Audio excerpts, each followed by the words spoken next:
Welcome to the deep dive. If you're here, you're probably looking to cut through all the clutter, right? All the noise, and get to a real understanding. Fast. Absolutely. That's what we're all about. Today we are diving deep into the teachings of Ajahn Sumedho. Specifically, we're looking at his book, Intuitive Awareness. And what's really cool is that this isn't like Buddhism 101. Right at all. This is like taking a shortcut. Yeah, a fast track. Yeah, a fast track to grasping some really powerful ideas about your own mind, about consciousness, and really how to deal with life's ups and downs. Yeah, the whole roller coaster. With more clarity and peace. We're all looking for a little more of that. I think so. Right. Yeah. And what makes this deep dive so interesting, at least to me, is that these talks that this book is based on, they weren't like introductory level stuff. No, they weren't for beginners. These were given mostly back in 2001 at this winter retreat, and Ajahn Sumedho was actually speaking to people who already had a good grasp of Buddhist concepts. Yeah, this was a serious deep dive retreat. It was. So our challenge today is to take those sometimes pretty advanced insights and make them accessible to you. Yeah, how do we make this relevant for you? Right. Without losing that depth. Exactly. So it's like we're tuning into a really fascinating conversation that's already in full swing. Mm-hmm. You might miss a few of the subtle points here and there, but that core message, that feeling behind the words, that's what we're after. That's what really matters. Yeah. And our mission is to unpack those key ideas around awareness, consciousness, and suffering in a way that really clicks. That makes sense. Yeah. And give you those aha moments. Yeah, we want you to have those. Without getting bogged down. Without, feeling overwhelmed. Overwhelmed, right? With all those academic complexities. And to be fair to Ajahn Sumedho, he really emphasized that this wasn't about intellectualizing things. Not at all. He wasn't into that. This was about practical stuff, It's about giving you tools. Tools, suggestions, things to try out in your own experience. So less like a textbook and more like a guidebook for exploring your own inner world. Your inner landscape, exactly. All right, so let's dive into a really important idea here. The indestructible refuge of awareness. Ajahn Sumedho actually starts the book with this really powerful statement. He says, awareness is your refuge. Awareness of the changingness of feelings, of attitudes, of moods, of material and emotional change. Wow. Stay with that, he says, because it's a refuge that is indestructible. What resonates with you most about that idea of awareness as a refuge? Well, I think the key word there is indestructible. The big word. It is, but it's so important because think about it. How much of what you experience every day feels unstable? Most of it, I think. It's Always changing, right? Your mood can just flip on a dime. Your thoughts, they just race around and around. Your body's always giving you different sensations. coming and going. Yeah.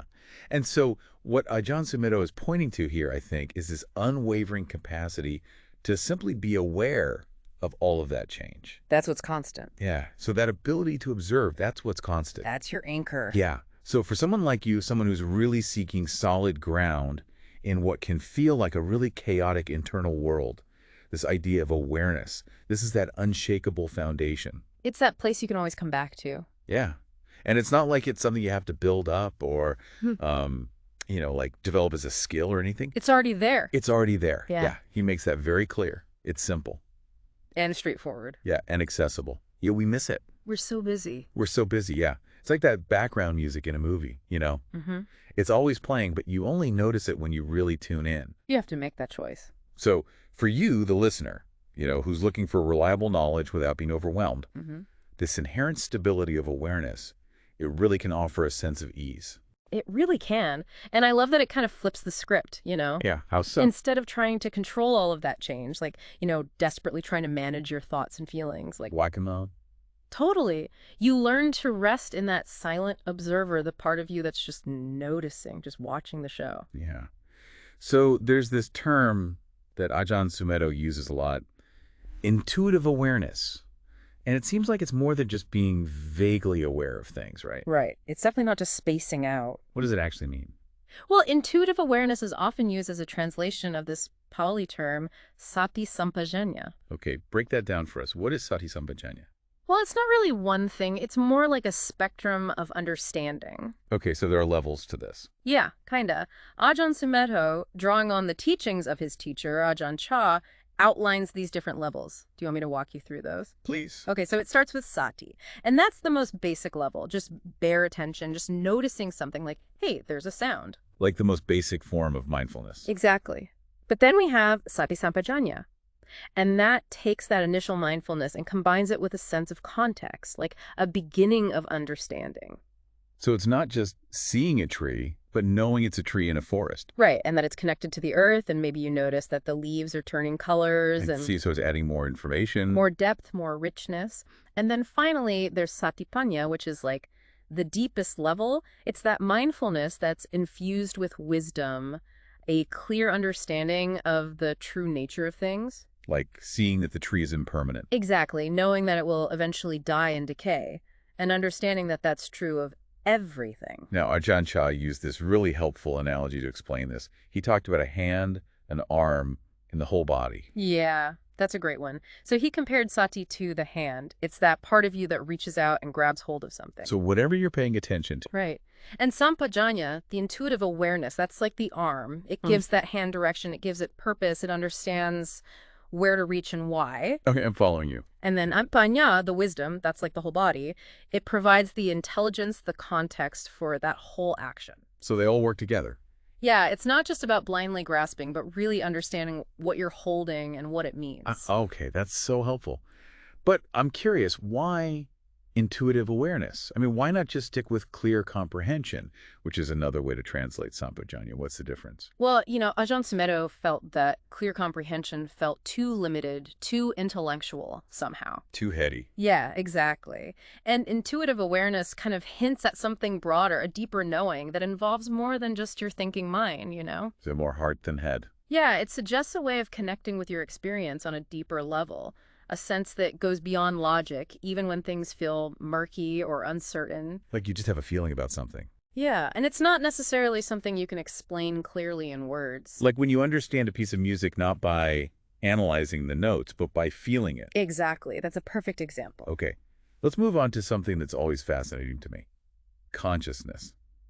Now, Ajahn Sumedho talks about consciousness in a way that goes beyond just our usual understanding of being aware of our senses. Like, he talks about a consciousness that's beyond seeing, hearing, tasting, all of that. Right. He's going deeper than that. So can you help us understand that? Sure. Usually when we talk about vinya, we're referring to that consciousness connected to the six senses. Sight, sound, smell, taste, touch, and thoughts. That basic awareness. Our everyday experience of consciousness. Right. But the Buddha also used this term in a more profound way, to point to something deeper. And Ajahn Sumedho brings up this very specific Pali phrase. Vinyata nidasana ananta sabbatoppabur. Yeah, that's a mouthful, isn't it? It is. So what is this pointing to? What does it mean? It's describing a different kind of consciousness. It's characterized as signless, endless, and shining everywhere. Okay, signless, endless, and shining everywhere. So think about a consciousness that isn't limited by their senses, that doesn't have a specific location, and that is just naturally radiant. Like it's everywhere and nowhere at the same time. Exactly. And Ajahn Sumedho uses this story from the Theravada Sutta to illustrate this. Oh, tell us about that story. Okay, so in this story, there's this monk who's on a quest to find where the four elements earth, water, fire, and air cease. Like, where do they end? Yeah, where do they stop existing? So he goes on this cosmic journey, asking all these different deities. Like going up the chain of command? Yeah, totally. And each time, he's directed to a higher being, but none of them have the ultimate answer. So where does this search ultimately lead him? Well, interestingly, the Buddha doesn't give a direct answer. He doesn't say, oh, it's over there. Instead, he points to this consciousness that is signless as the place where those elements cease. So it's not a physical place at all? No, it's more like a state of awareness. So this Enidasana Vinyura, that's a mouthful. It's a fundamentally different type of awareness than our everyday, going about our business consciousness. Yeah, and to be honest, even Ajahn Sumedho admitted that Anidasana Vinyura was a bit of a mouthful. He often just uses the word consciousness as a shorthand for it. Yeah, that's easier. It is. And he was really pointing to this idea of natural consciousness, something that's inherent in all of us. Look, we don't have to create it. It's already there. We just have to tap into it. Exactly. And he draws a parallel to this Thai phrase, puru, which I guess also has a wide range of meanings. Yeah, Puro literally means the one who knows, or knowing. So how does that connect to this idea of consciousness? Well, in the Thai forest tradition where Ajahn Sumedho trained, Puru can refer to everything from just basic awareness to, like, the enlightened wisdom of a Buddha. Wow, that's a huge spectrum. It is. And just like with Ajahn Sumedho's use of consciousness, the meaning of Puru really depends on the context. So you really have to pay attention to the spirit of what's being said. Yeah, not just the literal words. It sounds like to really grasp these ideas, you need a bit of that intuitive awareness we were talking about earlier. Right, that willingness to feel the meaning, not just analyze it intellectually. Like using your heart as much as your head. Exactly. It's about letting those concepts resonate with your own experience, letting them spark something within you. Okay, that's a good place to shift gears a bit. Yeah. Let's talk about something Ajahn Sumedho is particularly known for, the sound of silence. Oh, yeah, that's a good one. Now, he presents this as a really accessible tool for meditation. So, what's the story here? How did he come to teach about this? Well, he started teaching about the sound of silence back in 1981 during a winter retreat at Chithurst Monastery in England. Okay. And he noticed that after moving from the, pretty noisy environment of Thailand to the quiet English countryside, he started to become aware of this subtle, high-pitched ringing in his ears. Like a buzzing. Yeah, kind of. And he realized that the absence of external sounds actually made this inner sound more noticeable. Oh, interesting. So it was like the quiet actually revealed it. Yeah, and he actually remembered having a similar experience when he was younger during a time when he was feeling really peaceful and clear. So there was already a positive association for him. Exactly, and that led him to explore it as a potential focus for meditation. Okay. So what are the qualities of this sound of silence that make it so useful for meditation? Well, there are a few things. First, you can't control it. It's not like you can crank it up or down. Nope. It just is what it is. Second, it's always there, even if you're not aware of it. So it's reliable. Yeah, it's always running in the background. And third, it seems to have no beginning or end, no specific shape, and no location in space. It's kind of mysterious then. It is, in Yeah. a way, and those qualities make it a really powerful symbol for those aspects of our awareness that go beyond our normal senses. I see. So it points to something beyond our limited everyday perception. And I remember reading that he later discovered this wasn't entirely unique, right? Like other traditions have similar practices. Yeah, he found out about practices in the Hindu and Sikh traditions called Nada Yoga, which also focuses on inner sounds and vibrations. And he also found some connections to what's called the Shurangama Samadhi in Buddhist texts. So the idea has been around for a while. It has. But for Ajahn Sumedho, he really emphasized that the value of any spiritual practice is its ability to free the heart. That's a beautiful way to put it. And he saw the sound of silence as a really skillful means to that end, just like mindfulness of breathing or, contemplating the body. Okay. So for our listeners who are curious, how do you actually engage with this sound of silence? Like, what does that look like in practice? Well, he suggests that you just relax and tune into it without any forcing or straining. You can gently direct your attention towards it, maybe count to 10 to help keep your focus. So just gently holding it in your awareness. Right. And what's really important is to just observe any emotions or thoughts that come up. Don't judge them, just notice them and gently bring your attention back to the sound. And I think a lot of people might initially think it's like a sound in their ears, like tinnitus or something. Right. And he clarifies that, while you might hear it in your ears, it's not actually located there. It's more fundamental than that. Yeah, it's more like a quality of awareness itself. It's everywhere. Like how our mind isn't really just located in our brain. Exactly. And, it's interesting because he talks about how this practice can be incorporated into daily life. Yeah, it's not just for sitting meditation. Like you could become aware of this sound while you're washing dishes or driving. Doesn't have to make you space out or anything. Right. In fact, it can actually make you more present. Okay. But what if this sound becomes really intense? Like what if it's unpleasant? Should be worried about that. He says there's no need to worry. If you resist it, that's when it can get, amplified and uncomfortable. Well, that makes sense. But if you just relax into it, it tends to settle into this peaceful hum in the background. Okay, good to know. So ultimately, he connects this practice to some pretty deep Buddhist principles, right? He does. He sees it as a direct way to experience the concept of emptiness or no self, anatta, because this sound isn't something you own or control. It just is. It just is. And it also helps break down those habitual emotional patterns by creating that sense of inner stillness without suppression or avoidance. Okay, so much to unpack there. Yeah. Let's talk about how all of this relates to our sense of personality and identity. Because it's not about getting rid of who we are, is it? Definitely not. Ajahn Sumedho emphasized the point isn't to erase your personality, but to understand it. Like to see it clearly. Yeah, to see it for what it is. He even suggests kind of playfully that you intentionally embody your personality to the fullest, even to the point of being ridiculous, so you can really see it for what it is. Like really ham it up. Yeah, exactly. So you can see that it's just a bunch of conditions, a collection of thoughts and feelings that your mind is creating. So it's about creating space between those stories we tell ourselves about who we are and that part of us that's observing those stories. Exactly. Because those stories are always changing. But the awareness that's witnessing them, that's not created by the mind. It's more stable. It's the constant. And he uses this term, the Buddha position. What's that all about? Buddha literally means the awakened one, or the one who knows. And Ajahn Sumedho uses it to describe that still central point of the mind. Like the eye of the storm. Yeah, a good way to put it. It's the place of pure awareness. He often uses the image of a Buddha statue.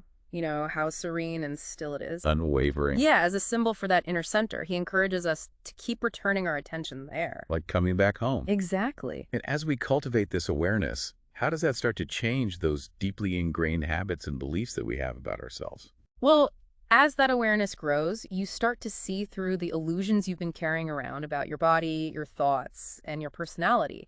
It's like you start to deprogram those negative habits, you know, the ones where you blindly believe or follow or resist all those fleeting experiences. Like seeing them for what they are. Yeah, and as you do that, your identification with those personal dramas starts to loosen, and you naturally gravitate towards that Buddha position, that center of knowing. And he's really encouraging us to trust in this awareness right here, right now, not to wait until we feel like we've, fixed all of our problems. Yeah, he's not into that whole self-improvement thing as a prerequisite. Like you don't need to be good enough to meditate. Right. He's saying that trusting in your innate capacity for awareness, that's the most important first step. Okay, that's encouraging. And he also warns against creating new, rigid ideas about our practice or who we should be. Like replacing one set of rules with another. Exactly, because the spiritual path isn't about replacing one set of beliefs with another. It's about cultivating that flexible, open awareness that can see through all of those. He emphasized this empowering realization that you already have everything you need to wake up. It's already within you. Okay. So, despite all the complexities of our minds, he says that the core of the practice is actually surprisingly simple. It is. It boils down to consistently coming back to this still point, to the present moment. It's easier said than done sometimes. It is, but it's so powerful because it gives you that perspective, and helps you find peace amidst all that messiness of our, complicated self. Yeah. And, life always throws curveballs. What happens when things go wrong? How do we navigate those times? Ajahn Sumedho talks about welcoming suffering and impermanence. So how does intuitive awareness help us when we're in those tough spots? Well, he suggests that even those difficult situations, like a broken window or a fight with someone. The stuff that life throws at us. Yeah, can actually become opportunities to practice mindfulness. It's about using your awareness to watch your reactions, your feelings, your thoughts, without getting swept away by them. Not getting sucked in. Yeah, exactly. And he really emphasizes, again, that difference between that intuitive awareness and our tendency to kind of get lost in our heads, with all that analyzing and judging. Right, that shoulding all over ourselves. Yeah, all those shoulds and shouldn'ts. Because when we're stuck in that mode, we tend to judge everything. The situation, ourselves, other people. We can even get attached to the idea that we should be following the Buddha's teachings perfectly. Which is just another form of suffering. Totally, if it's not balanced with compassion and awareness of your actual experience. So instead of judging, he's encouraging us to just be okay with feeling messy sometimes. Yeah, to be kind to ourselves. He's saying sati sampajanya is about embracing all emotions. Where? Joy, sadness, anger, fear, all of it, without judging or needing to immediately fix them. Like letting them be. Yeah.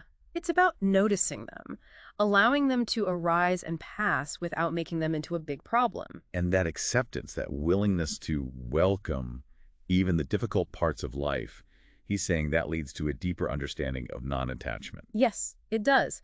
By openly experiencing the full spectrum of life, the good and the bad, you start to see that everything is impermanent.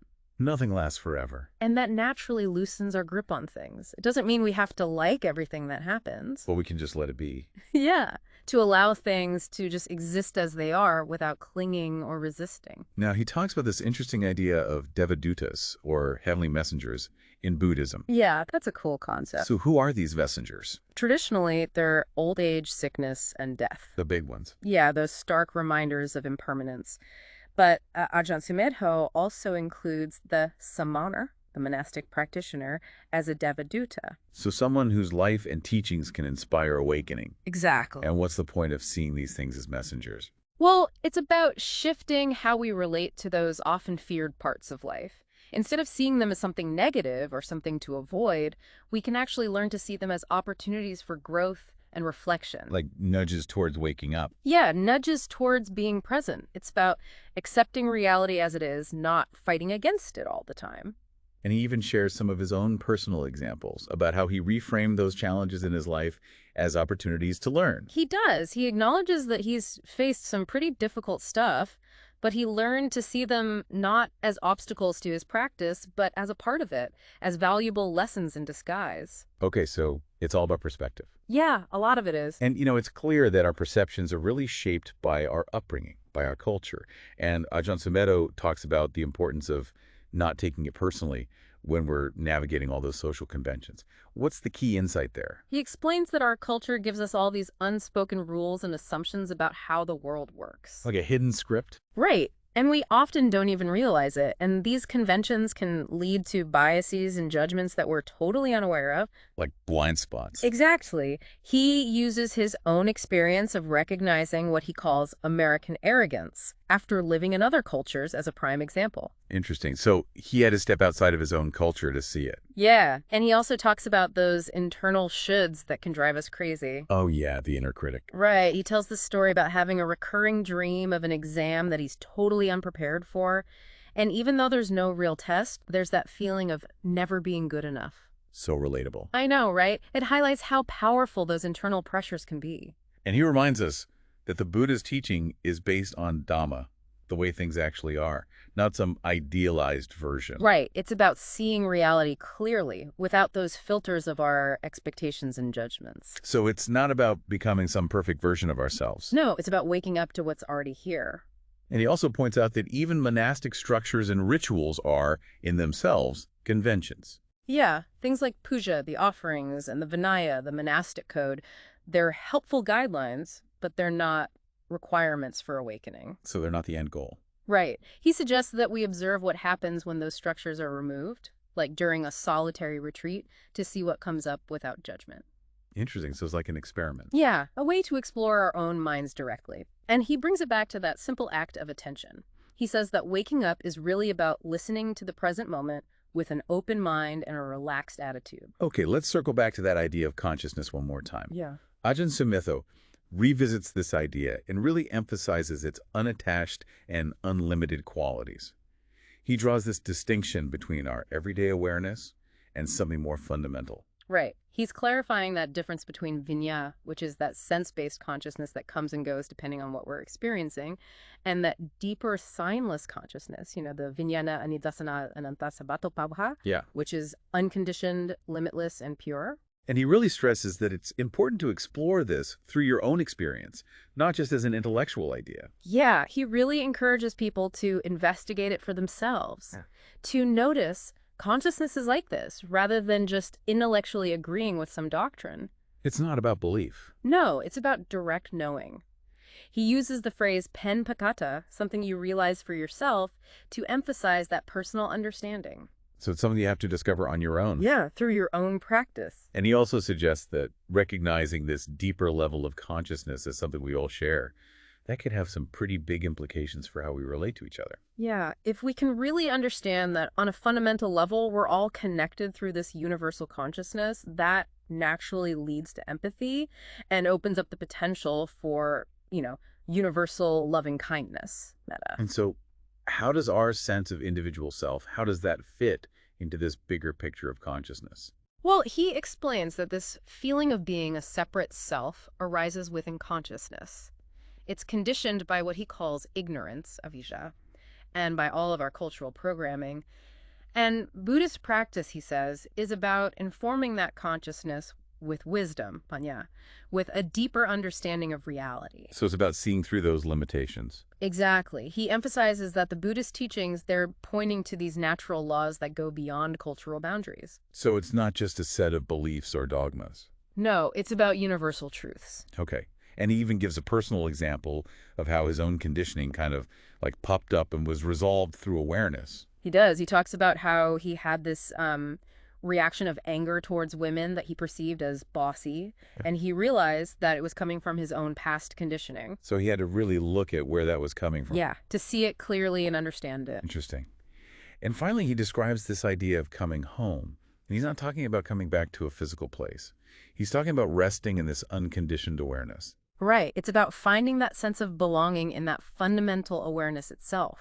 It's a state of being that transcends all those national or personal identities that can make us feel like foreigners. Like, we finally belong somewhere. Yeah. The idea of trusting in simplicity seems to be a really central theme throughout all of Ajahn Sumedho's teachings. Yeah, it runs through all of his work. He's constantly pointing to that simple core message of Buddhism: wake up, Buddha. His wake up. That's the most profound teaching. And he suggests that those complicated personalities that we create for ourselves, those are mostly a result of conditioning. So all those layers that we put on. Exactly. And the monastic path, in a lot of ways, is about intentionally simplifying. Stripping away the unnecessary. Yeah. And that key, that essential piece, is learning to trust that awareness more than those fleeting thoughts and emotions. Because they're always changing. Always changing, right. Awareness is that stable ground, and everything else is like those transient visitors. Okay. And he described that inclusive awareness as being open and receptive to all experiences. Yeah, allowing life to unfold as it is, without that constant need to control everything or resist it, even when it's unpleasant or painful. He reminds us that openness isn't just about feeling happy. You can be aware even when you're miserable.